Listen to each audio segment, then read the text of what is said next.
welcome back to the channel. I know it's a little bit different from the other videos that I did for my first 3 videos of the Oban dance, but I felt to maybe take another try at making another video. This time I'm actually cooking something. I'm currently today going to be making curry. Now, reason for curry is because I've been having a mean curry, but usually depending on what stores you go to or what local stores you have and whatnot, you sometimes find stewing meat that's not that big. The trick about it is you don't want it to be too big like this, but you don't want it too small. You want to have a decent sized portion because the meat will shrink when you're boiling it.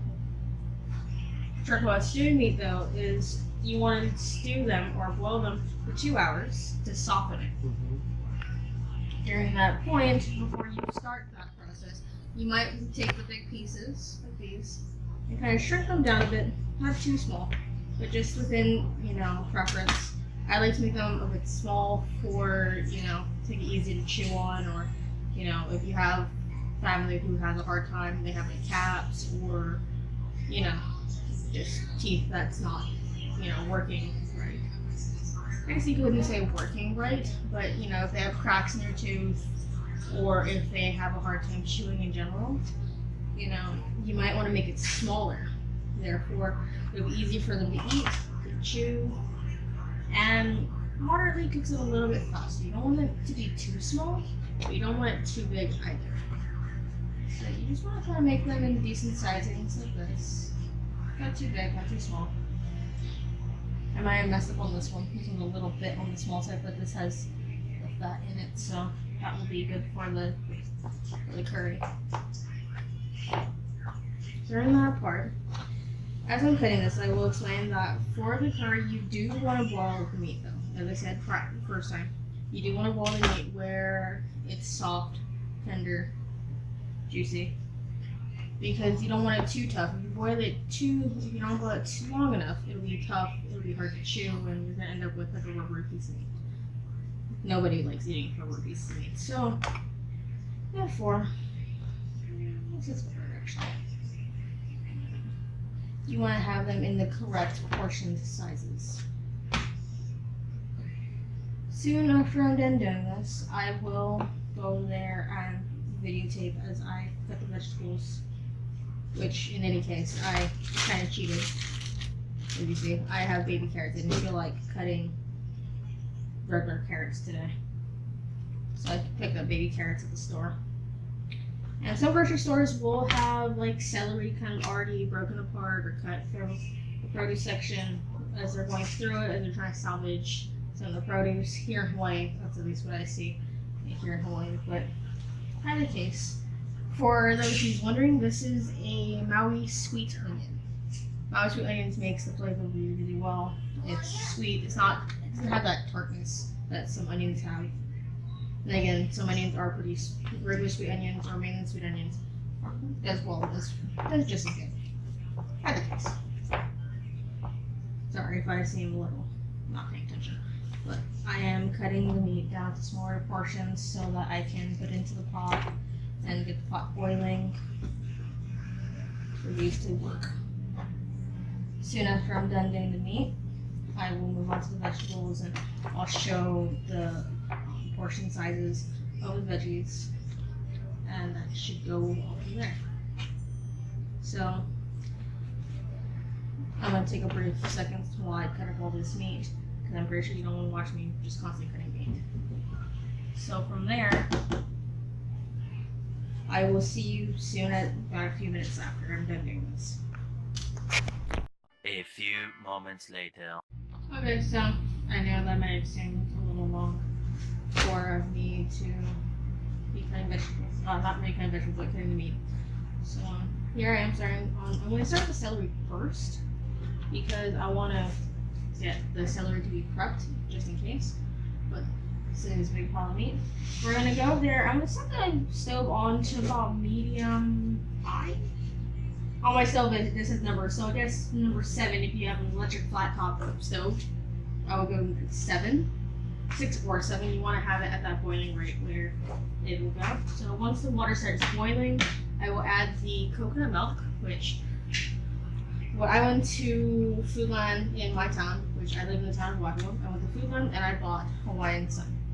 This is the brand that my family has always used when we're making curry or, actually I think it's the only time we use coconut milk is when we're making curry. But back to the topic. I'm going to go over and get started whilst the water boils for curry or for the meat.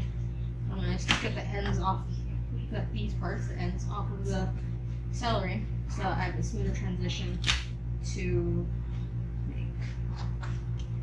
I know I'm probably not making any sense of this. It's technically French, but anyway, I'm just gonna.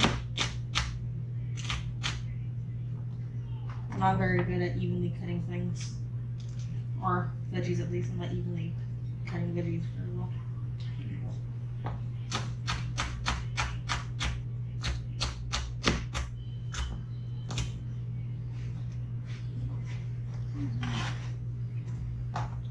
The case, and I'm cutting the vegetables. I will actually, before I finish cutting the celery, before I start cutting the celery, I am going to open up the carrots. As I call them, cheater carrots, because they're baby carrots, they're small, you don't have to cut them, as you can see.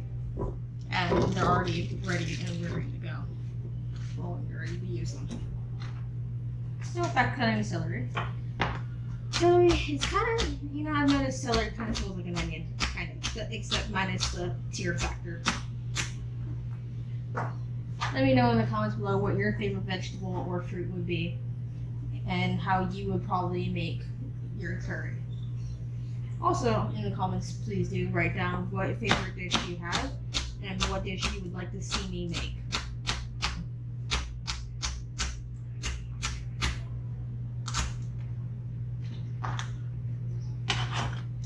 Out of celery. Lots of celery.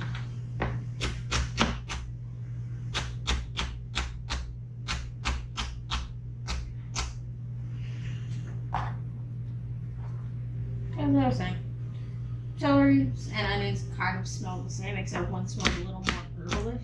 Smells more like an herb rather than actually the actual onion in itself. Whereas the onion makes you want to cry and cringe and possibly scream and run out of the room.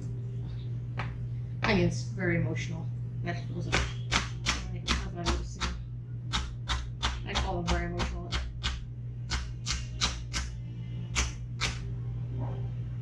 I call them emotional at least.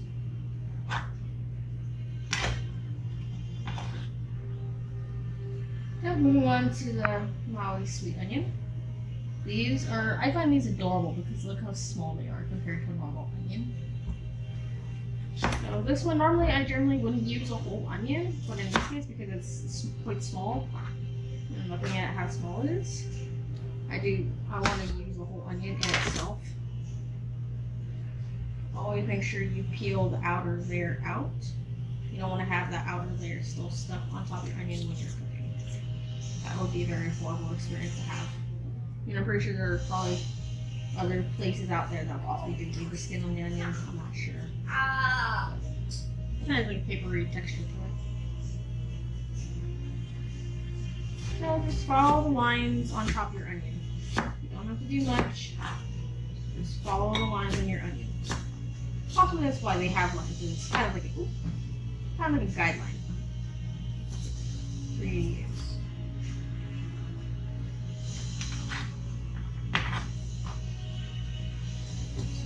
Smell the water starting to get to that point, or heating up in my case.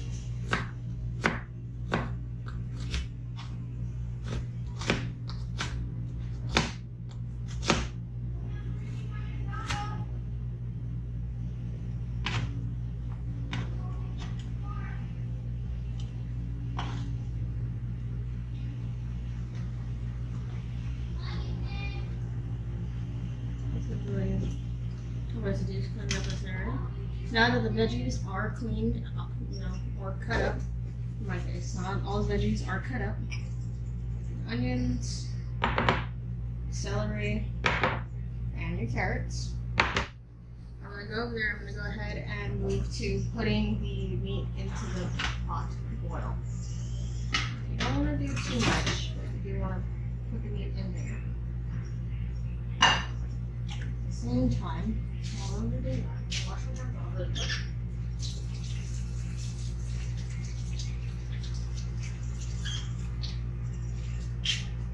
I'm going to dry my hands off. So what I'm also going to do is I'm going to put, whilst I'm cooking or while I'm boiling the meat in the pot, I'm also going to add the coconut milk to it, just so the meat absorbs the coconut in it and kind of be using it like a sponge to distribute it during the curry. So, using both bags, I'm going to use both bags of coconut milk. I love coconut milk. Despite being minorly allergic to it, I love coconut milk.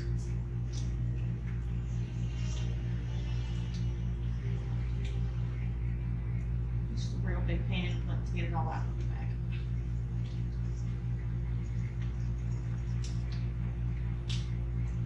Come on. Squeeze.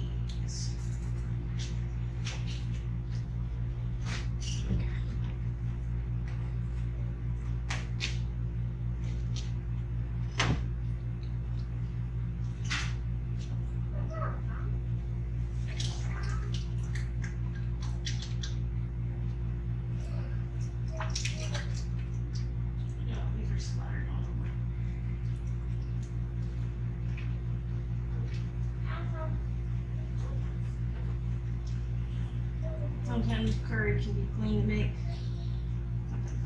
Okay, so we squeeze out all the coconut milk. We're gonna rinse off the knife and yams.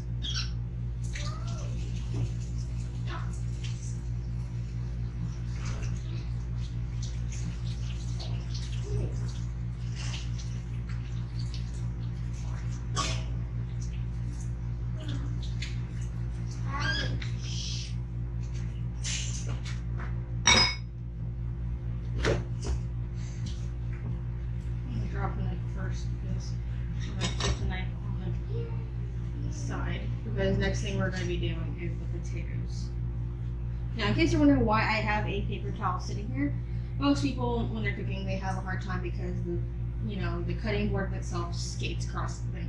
We're putting a paper towel down whilst cutting the vegetables in case any juices or residue comes off. It'll hold the cutting board in place so when you're cutting, it doesn't skate around the table. Or some people do on tables, some people do on counters. In my case, it's counter. In case, I have 2 bottles of curry here. I'm pretty sure I'm only going to be using 1 or 3/4 of one, possibly. I don't know. Depends if the taste comes out the way I want it to come out. But I will be working on the potato right after this. First things first, I'm going to let this boil for 2 hours. Go 3 just to be safe, but on my case, I'm going to do it for 2 hours because I'm going to use the last hour of it boiling to make the curry in itself. So always have a clean ladle.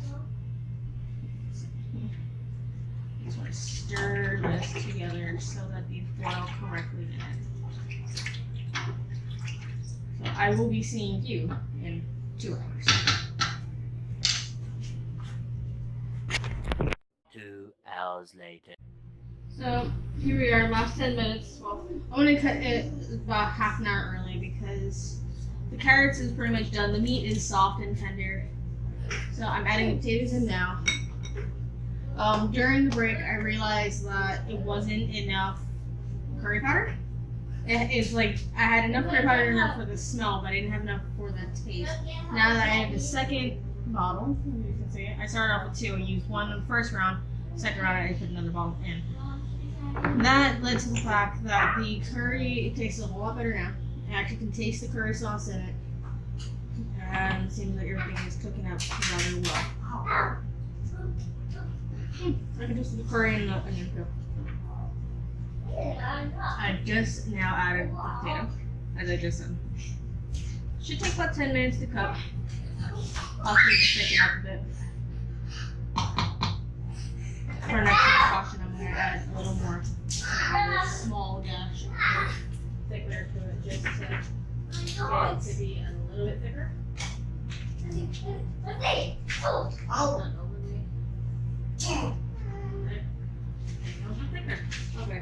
I should just do this manually, so.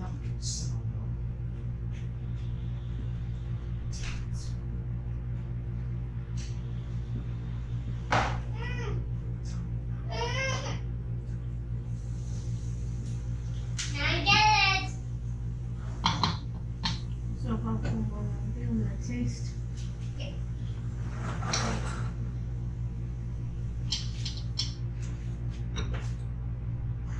Smells like curry. There's a taste of the curry in there. We'll see how it goes. It's really good though.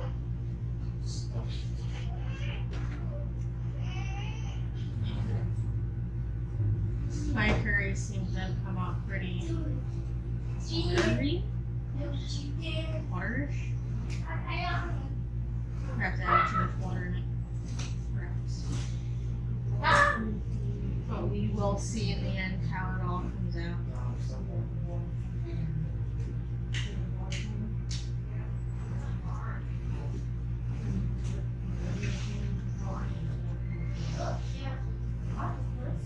So we'll see how this all comes out. In the end, I will be posting up pictures of it on my Instagram, which also in the description I will add the link to my Instagram and my Facebook to it. So if you want, go check out those. On my Instagram, I have a lot of food that I've cooked on there. Not videotaped it, but I do have a lot of pictures of food that I have cooked. I also have food from restaurants that I've been to, such as K&Q Barbecue right here in Wahua, Hawaii. So if you're ever feeling like you want to try a noodle house that seems really down, more like a home cooked thing, come down here into Wahua. I will probably put a map description in there. And hopefully that should be it.